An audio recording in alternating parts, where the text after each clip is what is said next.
तुम ब्रह्मांड हो जाओगे। जैन कथा शुरू करने से पहले आपसे अनुरोध है कि वीडियो को लाइक और सब्सक्राइब करें। आपका लाइक वीडियो को दूसरों तक पहुंचने में मदद करेगा। कथा इस प्रकार है। एक जैन भिक्षु किसी जंगल से गुजर रहा था। अचानक वह सजग हो जाता है कि एक शेर उसका पीछा कर रहा है। अब वह भागना शुरू कर देता है, लेकिन उसका भागना भी जैन ढंग का ही है। वह जल्दी में नहीं है, वह डरा हुआ तो बिल्कुल नहीं है। उसका भागना भी शांत है, लयबद्ध है। वह इसमें रस ले रहा है। यह कहा जाता है कि भिक्षु ने अपने मन में सोचा, अगर शेर इसका मजा ले रहा है तो मुझे क्यों नहीं लेना चाहिए। शेर उसका पीछा कर रहा है। वह एक ऊंची चट्टान के नजदीक पहुंचता है। शेर से बचने के लिए ही वह पेड़ की एक डाली से लटक जाता है। फिर वह नीचे की ओर देखता है। एक सिंह घाटी में खड़ा हुआ है, उसकी प्रतीक्षा करता हुआ। भिक्षु बीच में लटक रहा है, बस डाल को पकड़े हुए है। नीचे घाटी में गहरे उतार पर सिंह उसकी प्रतीक्षा कर रहा है। भिक्षु हंस पड़ता है। फिर वह ऊपर देखता है। दो चूहे, एक सफेद एक काला, डाली ही कुतर रहे हैं। तब वह बहुत जोर से हंस देता है और वह कहता है, यह है जिंदगी।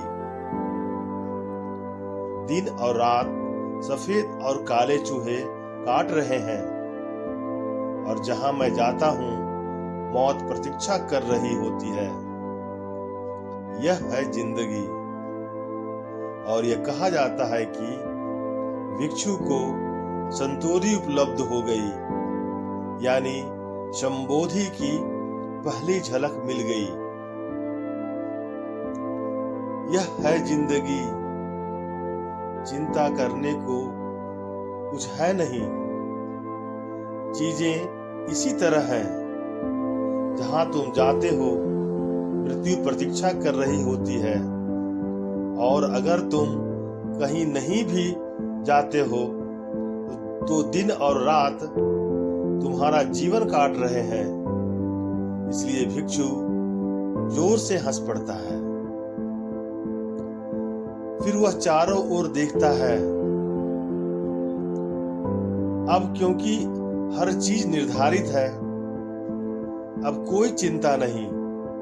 जब मृत्यु निश्चित है तब चिंता क्या है। केवल अनिश्चितता में ही चिंता होती है। जब हर चीज निश्चित है, चिंता की कोई बात नहीं है। अब मृत्यु नियति बन गई है, इसलिए वह चारों ओर देखता है, यह जानने के लिए कि इन थोड़ी सी आखिरी घड़ियों का आनंद कैसे उठाया जाए। उसे होश आता है कि डाल के बिल्कुल निकट ही कुछ स्ट्रॉबेरीज हैं, तो वह कुछ स्ट्रॉबेरीज तोड़ लेता है और उन्हें खा लेता है। वे उसके जीवन की सबसे बढ़िया स्ट्रॉबेरी है। वह स्ट्रॉबेरी का मजा लेता है और ऐसा कहा जाता है कि वह उस घड़ी में संबोधि को उपलब्ध हो गया था। वह बुद्ध हो गया था, क्योंकि मृत्यु के इतना निकट होने पर भी वह कोई जल्दी में नहीं था। वह स्ट्रॉबेरी में रस ले सकता था। उसकी स्वाद मीठी थी। वह बहुत ही मजेदार था। उसने भगवान को धन्यवाद दिया ऐसा कहा जाता है कि उस घड़ी में हर चीज खो गई थी, वह शेर, वह डाल और वह स्वयं भी, वह ब्रह्मांड बन गया था। यह है धैर्य, यह है संपूर्ण धैर्य। जहां तुम हो उस क्षण का आनंद मनाओ, भविष्य की चिंता किए बिना। कोई भविष्य मन में नहीं होना चाहिए, केवल वर्तमान क्षण हो, क्षण की वर्तमानता हो और तुम संतुष्ट होते हो, तब कहीं जाने की कोई आवश्यकता नहीं है। जहां तुम हो उसी बिंदु से, उसी क्षण से तुम सागर में गिर जाओगे, तुम ब्रह्मांड के साथ एक हो जाओगे, यानी तुम ब्रह्मांड हो जाओगे। ओशो।